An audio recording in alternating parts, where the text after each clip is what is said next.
Hello বন্ধুরা, কেমন আছেন সবাই? আশা করি ভালোই আছেন।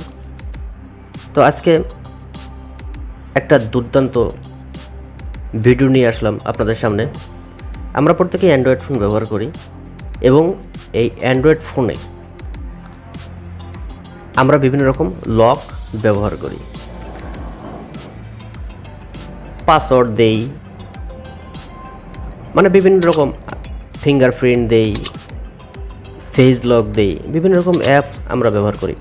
তো আজকে এরকম একটা লক, মোবাইলের এরকম একটা স্ক্রিন লক আমরা নিয়ে আসলাম আপনাদের সামনে।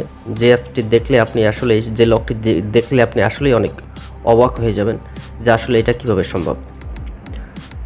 তো দেখুন, আমার মোবাইলের এটা আমি স্ক্রিনটা বন্ধ করার পরে আবার চালু করার পরে আমার একটা ছবি এখানে চলে আসছে। তো এই ছবির উপরে যদি আমি যতই কিছু করি না কেন, এই ছবির উপরে কিন্তু আসলে কোনো পাসওয়ার্ড বা কোনো প্লাট বা ফেস কোনো কিছুই কিন্তু আসতেছে না, কোনো কিছুই কিন্তু আসতেছে না। তো এখন এটার আসল রহস্য কী? এটা কিন্তু একটা স্ক্রিন লক। তো এই লকটা আমি খুলব কিভাবে? তো এই লকটা খুলতে গেলে দেখেন বারবার কিন্তু ওয়ার্নিং চলে আসছে। তো এই লকটা খুলতে গেলে আমি এখানে পাসওয়ার্ডটা সেট করে রাখছি যেখানে, ঠিক সেখানে আমাকে টাচ করতে হবে। তা টাচ করলেই আমার লকটা খুলে যাবে। তো এই লকটা করার জন্য আমাদের একটা অ্যাপস লাগবে, যে অ্যাপসটা আপনি মোবাইলের প্লে স্টোরে পাবেন।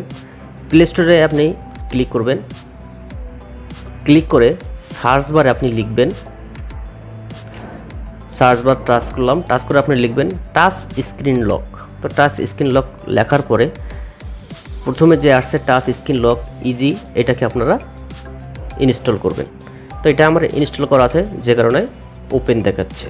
তো এখন সিম্পলি আপনারা এটাকে ওপেন করবেন। ওপেন করার পরে এখানে একটা পারমিশন চাচ্ছে, পারমিশনটা আপনাদেরকে দিতে হবে।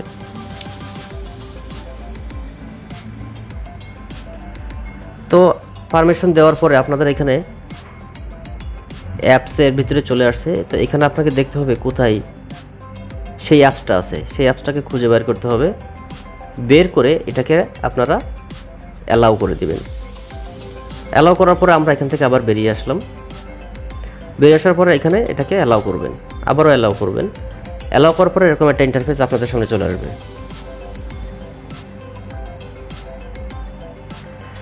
আসার পরে চেঞ্জ ফটো, এখানে আপনারা ক্লিক করবেন। ক্লিক করার পরে উপরে যে একটা গাড়ির চিহ্ন আছে, এই গাড়ির উপরে আপনারা ক্লিক করবেন। ক্লিক করার পরে সরাসরি আপনাদেরকে গ্যালারিতে নিয়ে চলে যাবে। তো এটাকে আমরা অ্যালাউ করব। অ্যালাউ করার পরে আমাদেরকে কিন্তু গ্যালারিতে নিয়ে চলে যাচ্ছে। তো আমরা ফাইলে ক্লিক করলাম। ফাইলে ক্লিক করার পরে এখান থেকে আপনার যে ছবিটা আপনার পছন্দ, আপনি সেই ছবিটাই এখানে সিলেক্ট করতে পারেন, যে ছবিটা আপনার পছন্দ। তো আমি আমার এই ছবিটা আমার নিলাম। নেওয়ার পরে আপনার ইচ্ছা মতন আপনি এটাকে সাইজ করে নেবেন। নেওয়ার পরে উপরে যে ওকে আছে, ওকেতে আপনারা ক্লিক করবেন। ক্লিক করার পরে এখন আপনাদের এখানে 4 বার টাচ করতে হবে। কারণ উপরে দেখেন লিখে দিছে 4 বার টাচ করতে হবে সেট আপ করার জন্য। তো আমি 4 বার টাচ কোথায় করব? তো এই যে নাকটা আছে, আমি নাকের উপরে 4 বার টাচ করব। 1 2 3 4, ওকে করব। কনফার্ম করতে বলছে, তো আমরা আবার করব 1 2 3 4, ওকে করলাম। ওকে করার পরে সাকসেস দেখাচ্ছে। তো আমরা ফিনিশ দিব। ফিনিশ দেওয়ার পরে এখানে ক্রেডিট রিকভারি পাসওয়ার্ড, তো যে কোনো পাসওয়ার্ড দিতে গেলে, ফেস লক বলেন, ফিঙ্গারপ্রিন্ট লক দিতে বলেন, যে কোনো একটা লক দিতে গেলে কিন্তু আসলে রিকভারি একটা পাসওয়ার্ড দরকার পড়ে। তো আমরা এটাকে টাচ করলাম। টাচ করার পরে এখানে একটা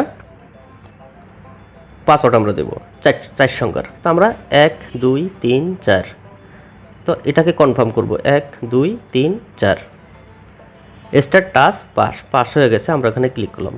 ক্লিক করার পরে দেখেন আমরা স্ক্রিনটাকে বন্ধ করলাম, আবার স্ক্রিনটাকে চালু করলাম। চালু করার পরে এখন আমরা যদি কোথাও টাচ করি, কোনো কাজ কিন্তু হবে না যতক্ষণ না পর্যন্ত আমাদের এই নাকের উপরে 4 বার টাচ না করব। তো নাকের উপরে টাচ 4 বার টাচ করি, 1 2 3 4, আমাদের এটা কিন্তু ওপেন হয়ে গেছে। তো আমরা এটাকে আবার একটু বন্ধ করি, স্ক্রিনটাকে আবার বন্ধ করি। বন্ধ করার পরে আবার একটু চালু করি। চালু করার পরে দেখেন আমাদের ফেসটা কিন্তু চলে আসছে। এখানে আমরা আবার যদি অন্য কোথাও দেই তাহলে কিন্তু আসলে এটা হবে না।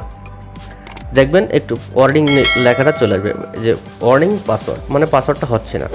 তো আমরা যেখানে দিয়েছিলাম ঠিক সেখানে আবার টাচ করব, 1 2 3 4, আমাদের এটা কিন্তু আনলক হয়ে গেছে। তো এইভাবে আসলে এই লকটা কিন্তু আসলে কেউই বুঝতে পারবে না, কারোর ধরার ক্ষমতা নেই যে আপনি আসলে স্পেসিফিকভাবে কোথায় আপনি টাচ করে লকটা করেছেন। অ্যামেজিং এই ভিডিওতে। তো বন্ধুরা, এই ছিল আমাদের আজকের ভিডিও। পরবর্তীতে কোনো একটি বিষয় নিয়ে আবারও আপনাদের সামনে চলে আসবো। ততক্ষণে ভালো থাকুন। আল্লাহ হাফেজ।